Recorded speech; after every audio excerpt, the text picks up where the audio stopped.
compliqué pour les agents des collectivités municipales. Il accumule 7 mois d'arrêt de salaire. Les agents menacent d'aller en grève pour 10 semaines à compter de la semaine prochaine.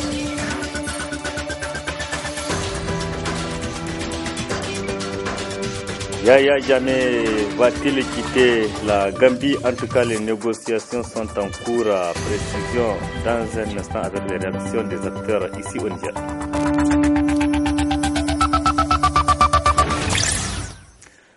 Vendredi 20 janvier 2017, mesdames et messieurs, bonsoir et bienvenue à cette édition sur la télévision La Bari et bienvenue à tous. Je le disais, les travailleurs des collectivités municipales de la ville de Niamey ne sont pas du tout contents des traitements réservés donc à leur égard. Ces agents accumulent près de 7 mois d'arrêt de salaire. Ils exigent le paiement de tous ces mois d'arrêt et ces agents menacent d'ailleurs d'aller en grève d'une semaine à compter du lundi prochain suivi d'un sitting. Ce matin, ils ont rendu public une déclaration pour toujours interpeller les autorités de la ville de Niamey. Le résumé de cette déclaration avec Asma Ousseidou et Cheb Guissou. Les agents des municipalités de la ville de Niamey accumulent déjà près de 7 mois d'arriérés de salaire, ce qui met ainsi ces travailleurs dans une situation de précarité, situation faisant l'objet de cette déclaration. Mettant ainsi les travailleurs dans une situation de précarité totale, d'humiliation de tout genre, ne pouvant même plus assurer le quotidien. Certains de nos agents sont mis hors des maisons avec leurs familles par les propriétaires des maisons, sous le regard indifférent des autorités de tutelle, à savoir le gouverneur et le ministre de l'Intérieur. Des rumeurs font état du paiement de ces arrêts de salaire aux agents de la ville de Niamey. C'est pourquoi nous tenons à informer l'opinion publique que le dernier salaire qui a été payé fut celui du mois de juin. Depuis lors, rien ne nous a été versé, et cela jusqu'à cette date. Ce qui fait toujours un total de 7 mois d'arrêt de salaire d'impayé. Des parcelles contre arriérés de salaire proposées par les autorités municipales, mais ces travailleurs refusent cette proposition. Cette proposition a été rejetée à l'unanimité par les travailleurs de la ville de Niamey, eu égard aux engagements pris par ceux-ci au niveau des banques et des tierces personnes. Et pire encore, les parcelles qui nous ont été proposées ne sont même pas disponibles car ce sont des parcelles à problème. Constatons que les autorités municipales tentent de léser les travailleurs en leur proposant des parcelles qui ne sont pas viables. Que ces autorités sachent que nous n'accepterons jamais ces parcelles. Ces travailleurs exigent le paiement total des arriérés de salaire en liquidité. Ces derniers projettent d'observer une grève de 120 heures à compter du lundi 23 janvier 2017 et cette fois-ci sans service minimum si les autorités municipales ne les mettent pas dans leurs droits. L'actualité à l'international reste dominée par l'investiture il y a quelques instants du nouveau président américain. Donald Trump vient d'être donc investi 45e président des États-Unis d'Amérique. Ce jour même, Barack Obama a quitté la Maison Blanche après 8 ans de pouvoir. Donald Trump prend ainsi le commandement des États-Unis dans un contexte particulier dans plusieurs États. Une situation qui a suscité cette analyse de l'altermondialiste Maman Sani Adamou. Pour l'Afrique, ce qui s'est passé pendant les années Obama va se poursuivre, à mon avis. La militarisation du continent africain, la présence massive des troupes américaines depuis 8 ans est très significative parce que l'Afrique de plus en plus joue un rôle important dans le dispositif stratégique des États-Unis. Et vous savez que pendant longtemps, le commandement militaire des États-Unis pour l'Afrique, AFRICOM, qui était à Stuttgart, va se redéployer en Afrique et ça montre bien que comme dans les autres, comme au Proche-Orient, la lutte contre le terrorisme est l'arme par laquelle les États-Unis entendent affirmer leur présence, leur intérêt pour le continent africain, qui doit leur fournir au passage, il faut le dire, 25% de leurs besoins en hydrocarbures. C'est-à-dire que derrière ce discours, cette rhétorique anti-terroriste, anti-islamique, islamisme politique, se cache tout simplement une volonté d'avoir accès de manière régulière aux immenses ressources économiques, en tout cas naturelles, dont dispose le continent africain, et au besoin de faire obstacle à la montée en puissance de la Chine dans la région. Les dirigeants africains ont tout intérêt à prendre l'exemple sur les autres. C'est-à-dire que les États-Unis n'hésitent pas à aller en guerre à l'extérieur pour préserver les intérêts, ou en tout cas ce qui est supposé être les intérêts du peuple américain. Et bien de la même façon, les Africains doivent identifier leurs intérêts, les mettre de l'avant et soumettre la coopération internationale et tous leurs rapports avec les autres peuples du monde à la réalisation de cet objectif ainsi ciblé. Donc si nous adoptons une telle posture, on peut penser que le continent se relèvera en très peu de temps. Mais si nous continuons à être à la remorque des autres, c'est-à-dire si le souci c'est toujours de dire venez nous aider, l'aide n'a jamais développé un pays, c'est toujours l'effort interne qui développe un pays. Donc si notre processus c'est de dire il nous faut plus d'aide, il nous faut plus de ressources, venez nous aider, je pense qu'on s'installera dans la dépendance pour de bon. Donc nous avons intérêt à regarder les choses froidement, à faire comme tous les grands peuples le font, c'est-à-dire ils identifient leurs intérêts et ils soumettent toutes leurs relations avec le reste de la planète à la réalisation de leurs objectifs stratégiques.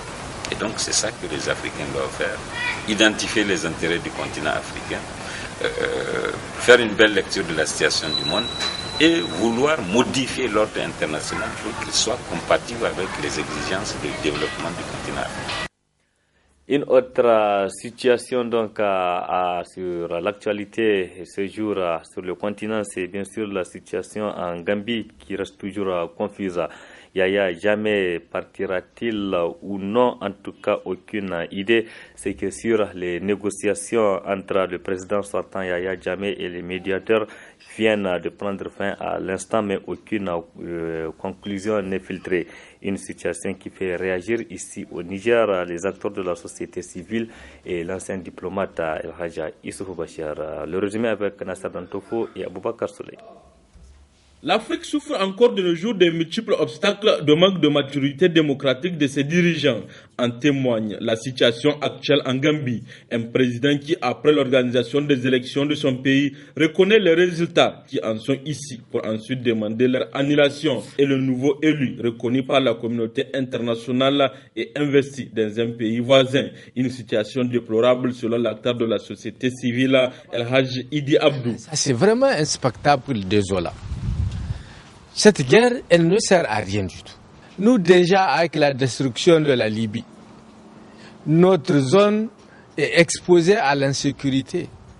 Et nous espérons qu'effectivement, qu'il n'y ait pas d'affrontement entre les militaires gambiens et les forces de la CEDEAO. Évidemment, les arguments ne tiennent pas. Tu ne peux pas reconnaître ta défaite et jouer au jeu là dangereux qui n'a rien à voir avec l'intérêt de la Gambie.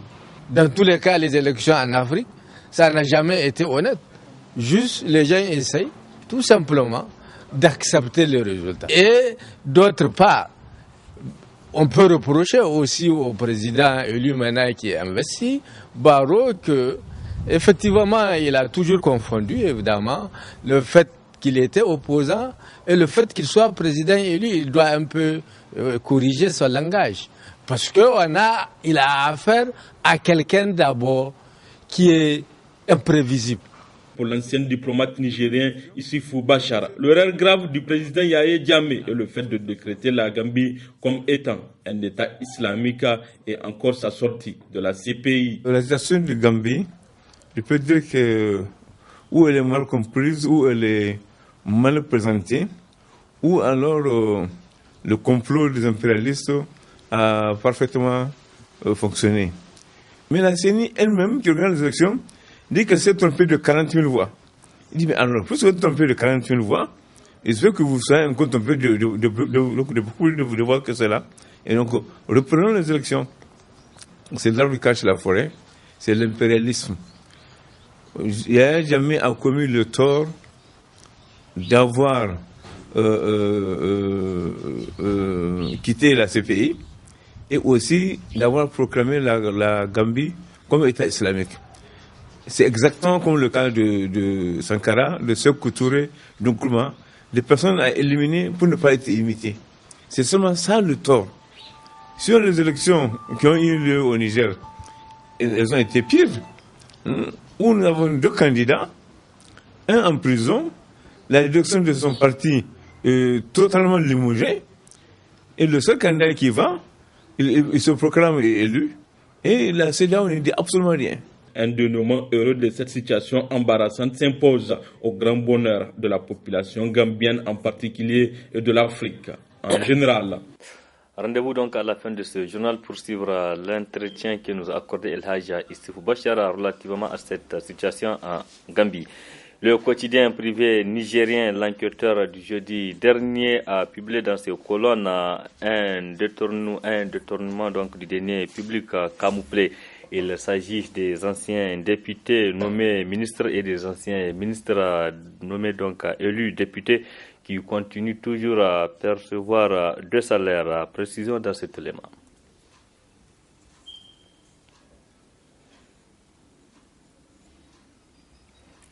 Je le disais, le quotidien privé nigérien, l'enquêteur du jeudi dernier, a publié dans ses colonnes un détournement du denier public camouflé. Il s'agit des anciens députés nommés ministres et des anciens ministres élus députés nationaux qui continuent toujours à percevoir 2 salaires. Suivez plutôt. Frauduleuse perception de double salaire des députés nationaux et des ministres pris la main dans la caisse. C'est le quotidien privé, l'enquêteur du 19 janvier 2017 qui le rapporte. Cette rocambolesque affaire a été révélée par une inspection générale des finances selon le journal. Des agents de l'État devenus soit députés, soit ministres, qui continuent à toucher à la fois leur salaire d'agent de l'État et ou leur salaire de député ou de ministre. Je pense que tout cela montre le mépris qu'ont les hommes politiques pour le peuple. Les hommes politiques qui nous donnent tous les jours des leçons de bonne gestion, de bonne gouvernance, mais qui derrière les discours, les harangues, piétinent allègrement, je pense, les principes basiques de la démocratie. Et tout ça, je pense, ça accrédite la thèse de tous pourris. En vérité, les gens ne viennent pas en politique parce qu'ils ont un idéal à défendre ou des valeurs. Ils viennent juste parce que c'est un raccourci, juste pour l'accumulation de biens matériels. Tout en saluant l'acte, les acteurs de la société civile demandent aux autorités de taper fort afin que les auteurs puissent répondre de leur acte car il s'agit d'un détournement de deniers publics. Il faut effectivement que les citoyens et l'État prennent en compte cette information, qu'on la vérifie. Surtout que l'enquêteur a dit que c'est une inspection d'État qui a révélé ça. Auquel cas donc, maintenant, la procédure doit être enclenchée de manière à ce que les gens restituent à l'État ce qu'ils ont perçu indûment. Et s'il y a poursuite judiciaire, maintenant c'est à la justice de voir. Mais ne pas laisser tomber cette affaire comme toutes les autres qui sont tombées, ça c'est non seulement décourager les journaux d'investigation qui font le travail au quotidien, de faire en sorte que les biens publics soient sécurisés, et d'autre part aussi, c'est laisser tomber tous les discours que les autorités font sur la lutte contre la corruption et les infractions assimilées. Donc, c'est une situation qui doit être prise en compte et par l'État, comme je dis, et par les citoyens, jusqu'à ce que cela s'avère vrai ou que le contraire soit démontré. Cette perception de double salaire concerne les anciens députés nationaux, aujourd'hui ministres, et anciens ministres, aujourd'hui députés nationaux, selon les journaux. Une autre affaire qui a toujours intéressé le quotidien nigérien privé, l'enquêteur, c'est cette inspection au ministère du Plan. Selon le journal, plusieurs responsables de ces ministères ont été interpellés. Explication avec le directeur de publication de ce journal, Ismaana Maïga Idrissa. Depuis quelque temps, l'inspection générale des finances a transmis un certain nombre de rapports aux membres du 10 au ministre des Finances, qui a jugé utile de les transmettre à la justice. Donc la justice, à cet effet, a saisi le parquet. Le parquet, qui est dans ce rôle, a transmis les dossiers en question à la police judiciaire, qui a décidé d'ouvrir une enquête préliminaire, dont notamment le cas concerne aussi le cas du ministère du Plan, dirigé à l'époque par Amadou Boubacar Cissé. Mais il faut rappeler que les rapports portant sur le ministère du Plan sont de deux ordres. Un datant d'avant la gestion de Cissé et l'autre pendant la gestion de Cissé qui date de 2011 à 2015. Et depuis, je pense que depuis ce matin, depuis hier, je dirais, les choses sont allées un peu plus vite parce que la PJ a procédé à un certain nombre de gardes à vue concernant des anciens responsables du ministère, dont le SIG, des anciens DG de l'OPVN, plusieurs directeurs de financement et des investissements du ministère par le passé, etc., etc. Ce qui est sûr, à travers cette enquête, on est en train de faire, comme vous le voyez, l'inventaire sinistre, il faut le dire, de la naissance acte 1. D'ores et déjà, les supputations vont bon train. Certains l'appellent l'affaire ABC ou affaire ministère du Plan, c'est cela. Mais au stade actuel de l'enquête, on ne peut pas dire que c'est une enquête principalement dirigée contre ABC parce que c'est la porte sur plusieurs dossiers. Au stade actuel, rien ne permet en tout cas de l'affirmer. Je pense que les jours à venir nous édifieront davantage sur la question. L'ancien gouverneur de la région de Maradi, Abdou Maman, président régional de Dosso du parti Amen Amen, n'est plus militant de ce parti. Il a effectué donc en effet décidé de quitter cette formation au profit de MPN Kishin Kassa, une défection que les leaders nationaux et même régionaux de ce parti qualifient de non-événement. Bon, ça c'est pas un problème à nous parce que on connaît c'est qui Abdou Maman. Il a été directeur régional de hydraulique à Dosso pendant premier et deuxième mandat de Tanja. C'est Wassalke qui est le ministre de l'hydraulique. Il a dit qu'il est avec Wassalke MNSD lorsqu'il a laissé directeur régional de Dosso hydraulique. Et après Wassalke l'a quitté, ils ont amené Isaac Issoufou, le gars de Lumana. Et après Abdou Maman, c'est le ministre qui était Isaka, le ministre de l'hydraulique. Il a dit je suis avec vous à Lumana, donc il faut me laisser à ma poste de directeur régional de l'hydraulique. Et après, Lumana a quitté la mouvance. Et maintenant, Abdou Maman, il a été chez l'ADEN pour lui dire vraiment, Excellence, moi je suis avec toi. Donc, l'Excellence, elle l'a pris pour l'amener à Maradi, pour être gouverneur de Maradi pendant 3 ans. Donc, c'est ça. Et on a vu qu'il est entré dans un télé privé et dans les journaux. Pour lui dire, il n'est pas un traître. Il est parti avec vingtaine de communes. C'est vrai, on a 43 communes à Dosso, mais je sais qu'Abdou Maman, il n'a pas même une commune de Relais. Parce qu'on sait qu'Abdou Maman, c'est qui. Nous, le départ d'Abdou Maman à Dosso, même ça nous arrange, parce qu'on connaît Abdou Maman. Il n'a que personne à Dosso. Même chez lui, il n'a que personne pour les. Parce qu'on a vu les élections qui a passé. On a vu ce qu'Abdou Maman a dit à son village natal. Donc on connaît qu'Abdou Maman c'est qui. Ça, ce n'est pas une crise, ce n'est pas une défection. Nous, ça nous arrange même au titre de la région de Dosso. Le sommet France-Afrique s'était tenu récemment à Bamako, au Mali. Les chefs d'État et de gouvernement du continent se sont réunis autour du président français et à cette occasion ils ont débattu des problèmes qui minent que connaissent plusieurs pays du continent. Les structures des jeunes étaient également au rendez-vous. C'est l'exemple de l'Union panafricaine pour la jeunesse qui a plaidé pour la création d'un fonds pour le développement de la jeunesse, comme nous l'explique ici son vice-président Aliou Oumarou. Et en ce qui nous concerne, c'était lors du forum des jeunes sur l'entrepreneuriat de plaider pour la mise en place d'un fonds africain pour le développement de la jeunesse. C'était un de nos engagements lorsqu'on a été élu à la tête de l'Union panafricaine de la jeunesse de laisser des traces. Plusieurs chefs d'État africains étant à cette rencontre nous ont reçus. Et Dieu merci, ce fonds est en train de voir le jour.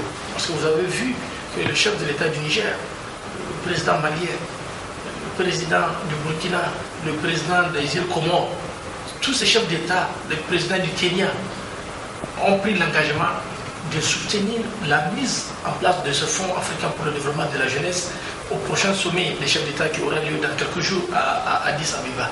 Une fois ce fonds mis en place, pour nous qui sommes membres de l'Union panafricaine de la jeunesse, c'est d'accompagner les dossiers des jeunes nigériens.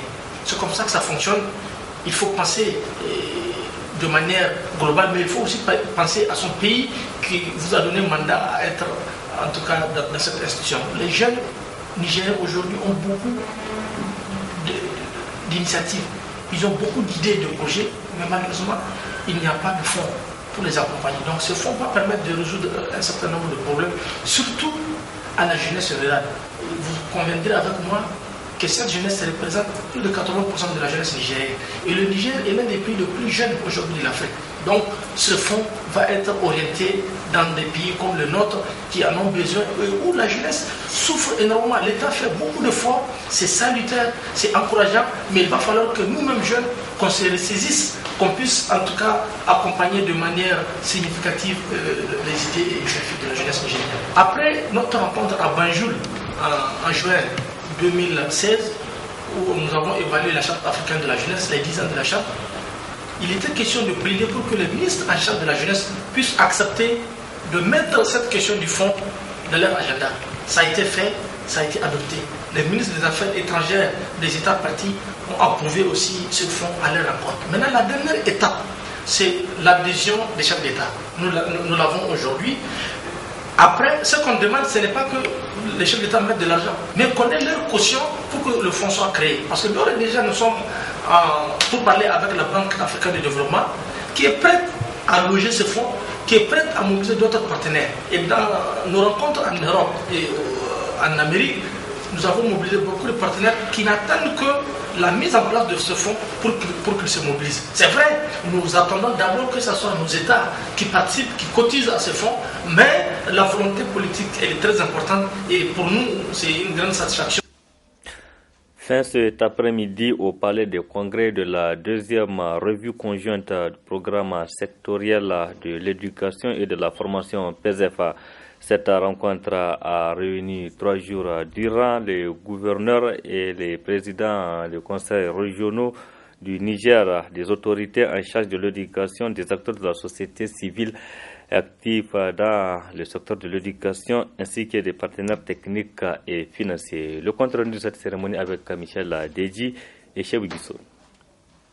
La rencontre a permis aux participants de formuler des recommandations consensuelles en vue d'une meilleure mise en œuvre du programme. Mettre en place des comités régionaux du PSF et au plus tard fin février 2017, de assurer la mise en place de l'opérationnalisation des comités régionaux des organes de coordination et de pilotage au plus tard la fin du mois de mars 2017. Redéfinir et élargir les missions, attributions, rôles et responsabilités de la Commission nationale d'orientation du curriculum, CNOC, pour 1. Intégrer toutes les composantes des parties prenantes de l'éducation et de la formation au sein des ministères en charge de l'éducation. 2. Rechercher les stratégies et modalités d'action visant à obtenir et sécuriser le financement de la réforme curriculaire. Mettre en place un cadre unique d'échange, de coordination, de sensibilisation et de communication en matière d'élaboration du curriculum à l'intention de tous les acteurs et bénéficiaires du système d'éducation et de formation.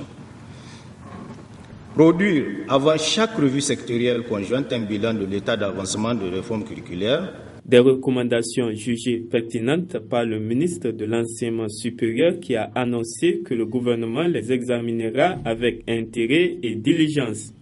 C'est pourquoi je voudrais, au nom du gouvernement, adresser mes sincères salutations à l'ensemble des participants pour le sens du devoir accompli tout au long de ces travaux.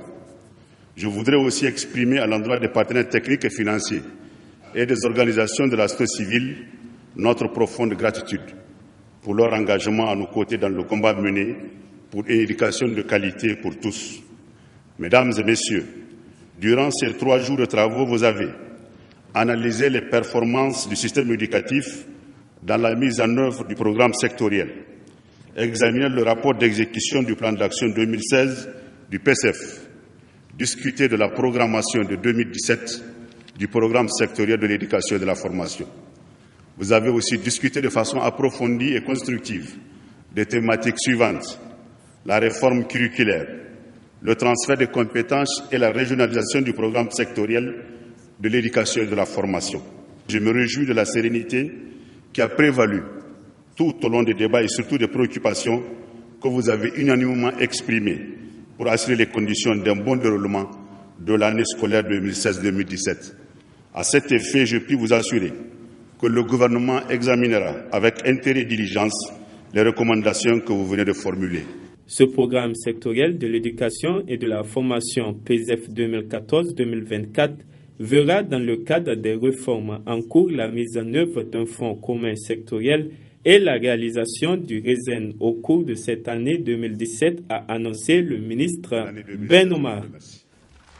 Du sport dans ce journal avec cette cérémonie cet après-midi de remise des attestations de formation en secourisme en natation aux stagiaires issus des forces de défense et de sécurité, mais aussi le personnel de sécurité de l'ambassade des États-Unis au Niger. C'est la piscine olympique qui a servi de cadre pour cette cérémonie que nous résume Nasser Dantofo et Sadou Doumi. Ils sont 25 éléments de la gendarmerie, 1 de la garde nationale et 5 personnels de l'ambassade des États-Unis à recevoir à travers cette présente cérémonie leur attestation de stage après 3 mois de formation en technique de secourisme et sauvetage en milieu naturel et aquatique. Vous savez, ça fait partie de nos cahiers de charges, la formation, l'éducation et les loisirs des jeunes. Et surtout quand on reçoit une formation, moi je crois bien que c'est une très bonne chose parce que cette formation peut être utile à plusieurs niveaux, peut être utile pour d'autres personnes.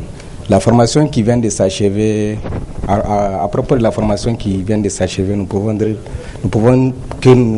vraiment nous réjouir et nous encourageons les autres corps à faire autant parce que vous savez très bien les secourismes ou disons la natation d'une manière générale peut permettre à beaucoup de personnes de se sauver d'abord et de sauver les autres. Une formation qui permettra sans nul doute de renforcer la capacité de ces récipiendaires dans le cadre des interventions qu'ils auront à effectuer. Au nom du haut commandant de la gendarmerie nationale, mes remerciements pour cette initiative qui a permis la formation en technique de sauvetage et secourisme en destination de 25 éléments de la gendarmerie nationale et le personnel issu de plusieurs corporations. Au nom du RSE de l'ambassade des États-Unis, Mili Dominguez, nous exprimons toute notre reconnaissance et notre gratitude à l'ensemble des formateurs de la piscine olympique qui n'ont ménagé aucun effort pour outiller, disons, nos éléments des techniques de sauvetage et espérons que ces techniques seront utilisées à bon escient par nos camarades restants. Des séries de démonstrations ont sanctionné la fin de cette cérémonie. Le président de la Fédération nigérienne de football, FENIFOOT, est élu à Dosso il y a quelques jours. Le motif de ce déplacement, c'est de visiter le stade régional de Dosso en chantier. Notamment, il y a une pelouse synthétique qui est en train d'être installée dans ce stade régional. Le colonel-major Jibrilahi Mahamidou Dipele s'est dit satisfait du constat sur le terrain.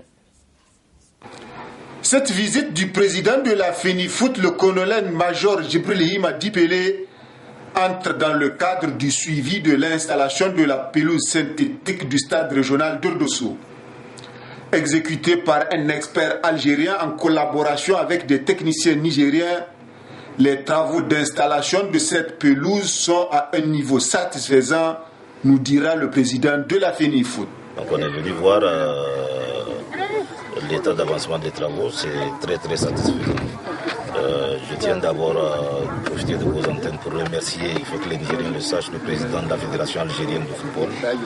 Mohamed Raoura, parce que c'est lui qui nous a envoyé l'expert qui est venu superviser les travaux pour implanter le terrain à titre gracieux. C'est-à-dire c'est lui qui a pris en charge l'expert complètement.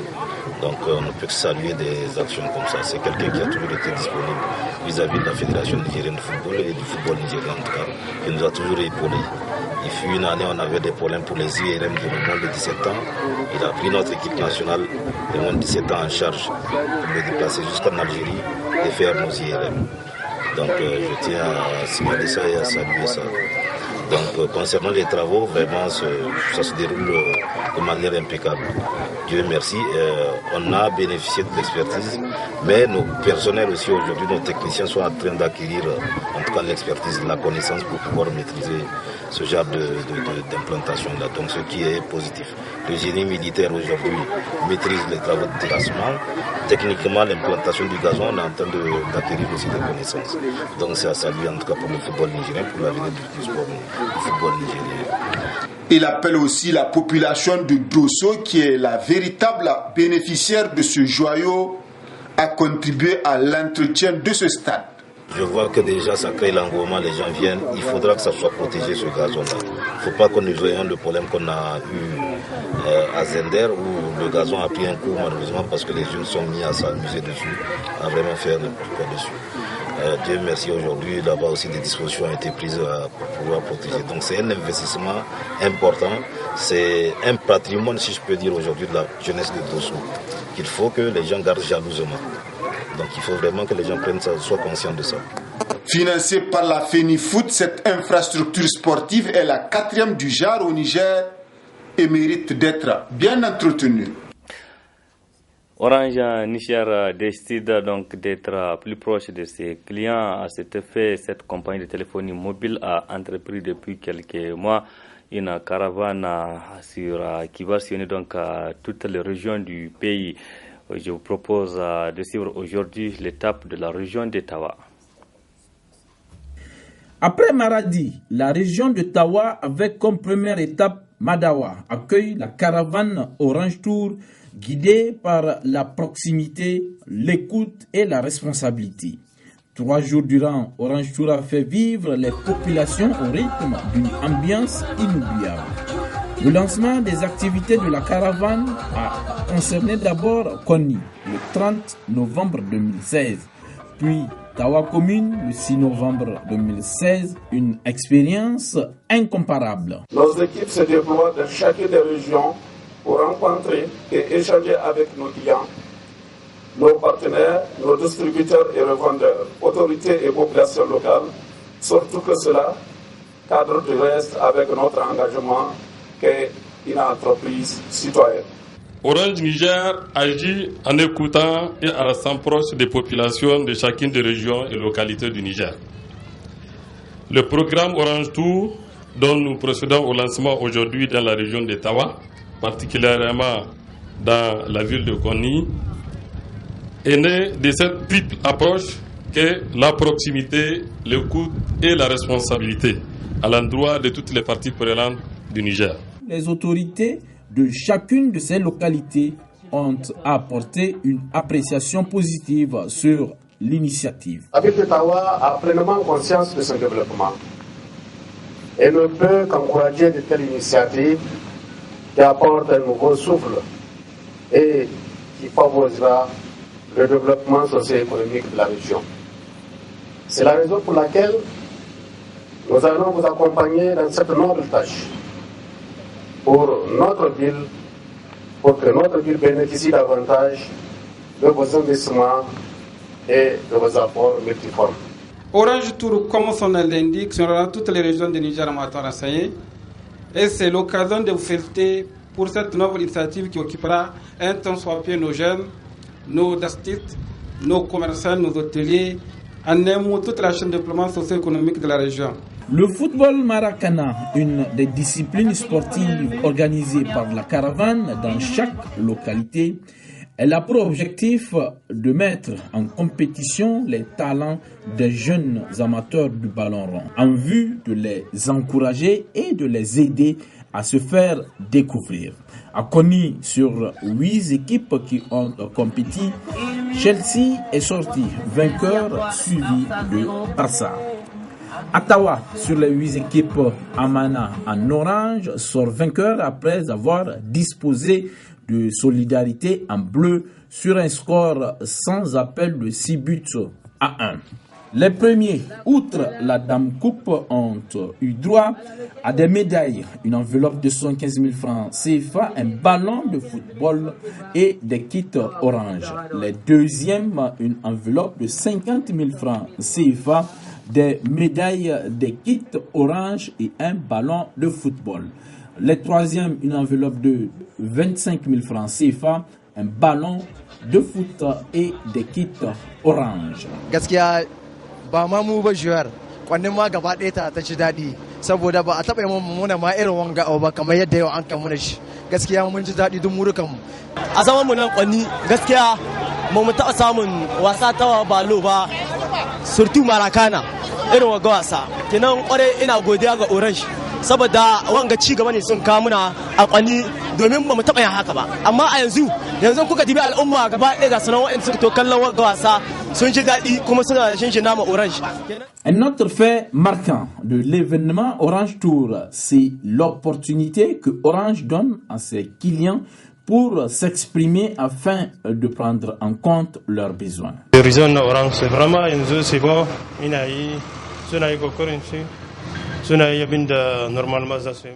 Orange, toujours à l'écoute et pour satisfaire sa clientèle, organise une soirée de gala aux clients VIP. L'étape de Tawa est pour nous très importante et nous avons tenu à partager ces moments avec vous dans le cadre de ce dîner. Notre présence ce soir comporte deux volets, en tout cas deux objectifs. Le premier, c'est bien évidemment de vous remercier pour votre fidélité à la marque Orange.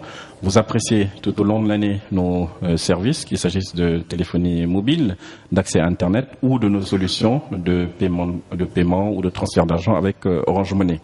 Donc, merci pour votre fidélité. Nous remercions les grandes personnalités d'Orange d'avoir venu à Tawa, choisir notre région.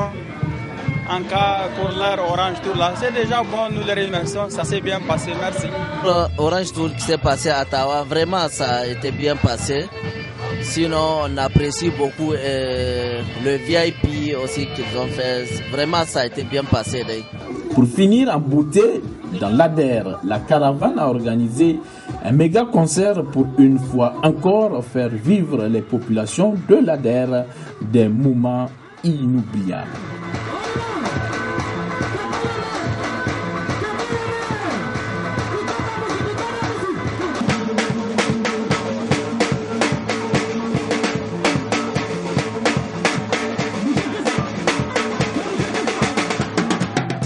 Vous rapprochez de l'essentiel Orange.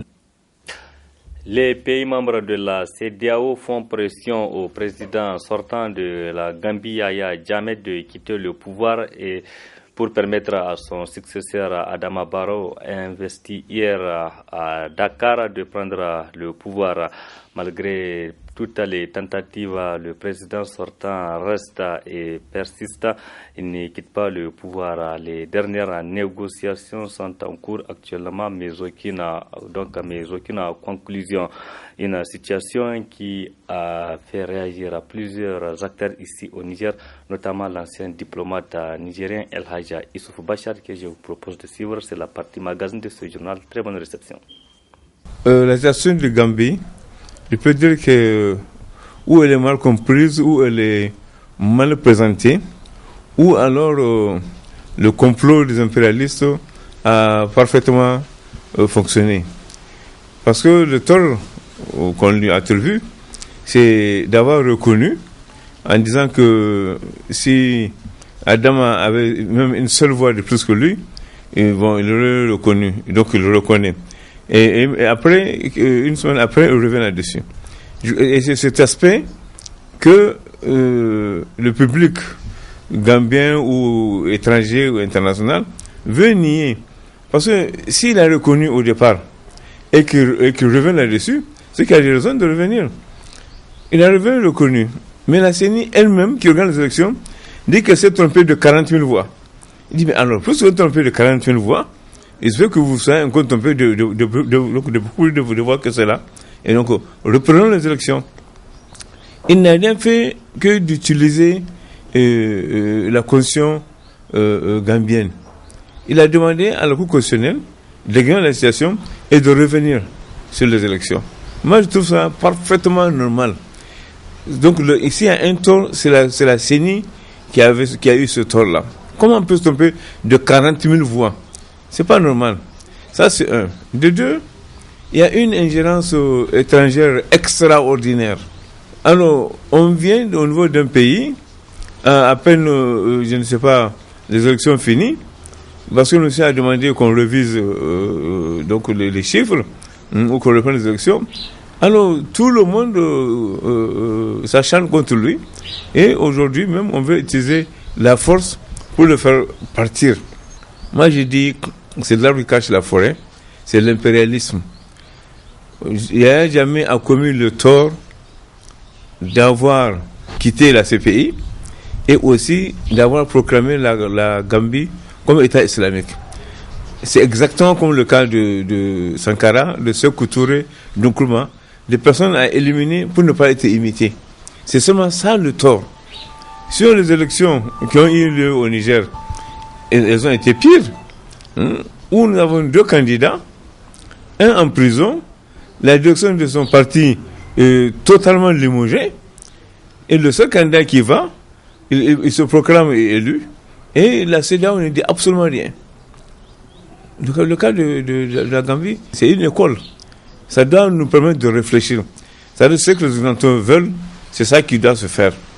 Quand les Occidentaux sont contre vous, alors il faut vous dire perdant. Oui. Et c'est ça qui est anormal. Un autre aspect d'ingérence extraordinaire, ce Adama Barrow, qui a été déclaré élu par la CENI, bon, le président de la CENI lui-même, sachant qu'il a commis des torts, il a fui, il dit quelqu'un pour sa vie.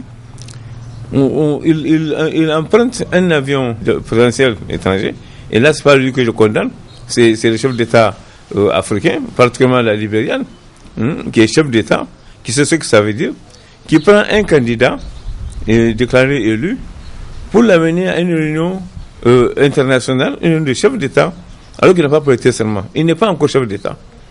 Et elle n'a pas à venir le prendre physiquement et l'amener à cette réunion. Que se débrouille pour aller. Oui, on peut lui poser la question pourquoi elle est venue. Mais que ce soit des chefs d'État, Buhari à côté, qui le prennent pour l'amener à Bamako, à l'Union France-Afrique, c'est extraordinaire, c'est plus qu'une ingérence.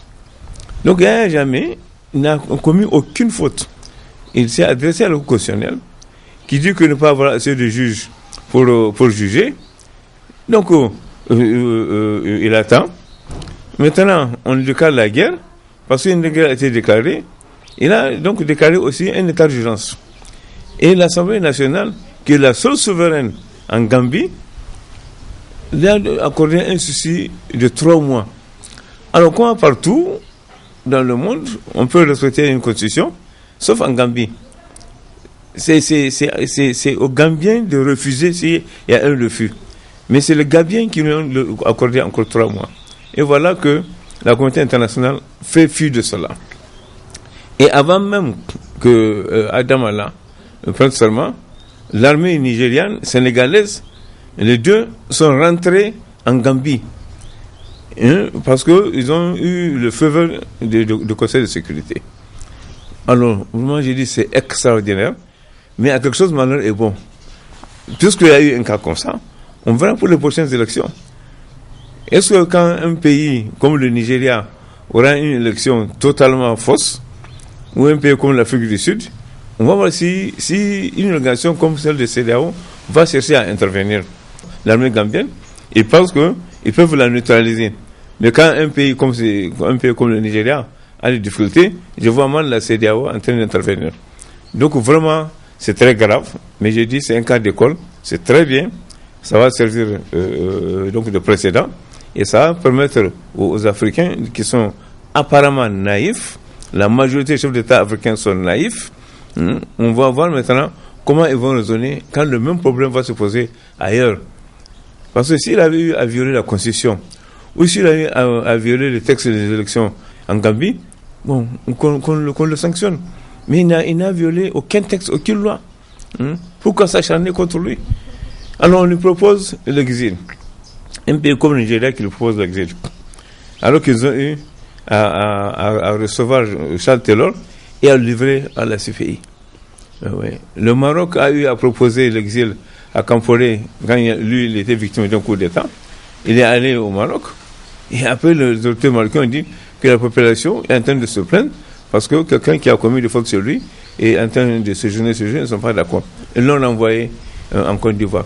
Alors comment Yahya Jammeh va accepter de se faire égorger? Parce que Adama, avant même de prendre fonction, il dit qu'il va reconnaître la CPI et que s'il y a lieu, il le fera juger par la CPI. Alors, moi j'ai dit quel est le chef d'État qui sachant qu'il a son armée, qu'il a une police, qu'il a une gendarmerie, qu'il est même populaire, parce que malgré tout, il a quand même plus de 40%. Alors, donc il y a quand même 40% des Gambiens qui sont d'accord avec lui. Comment il va accepter de se faire harikiri gratuitement? On a connu des dictateurs, mais un dictateur très correct. Mais je dis, son tort, c'est d'avoir proclamé la Gambie comme État islamique et d'avoir quitté la CPI. Ça fait très mal aux Occidentaux. C'est seulement ça la vraie raison. Et c'est ce que nous devons comprendre. Macky Sall, il ne l'a pas caché. Il est anti-Yahya Jammeh. Il est anti-Yahya Jammeh. Il ne l'a jamais caché. Jamais caché. Donc on peut dire qu'entre eux, c'est de bonne guerre. Mais la CEDEAO n'a pas à le suivre. On a vu le cas du Burkina. La CEDEAO était intervenue. Est-ce qu'elle a trouvé une solution? Alors donc vraiment, c'est très grave. Pour moi, la CEDEAO n'a aucun crédit. C'est un machin. Moi, j'ai dit, la CEDEAO, si on doit même la détruire, qu'on la détruise. Enfin, sur le plan économique, elle fait de bonnes choses, je ne sais pas. Mais sur le plan politique, elle est négative. Elle est négative. Je peux la considérer même comme une institution impérialiste. Parce qu'elle propose des choses extraordinaires et en mal.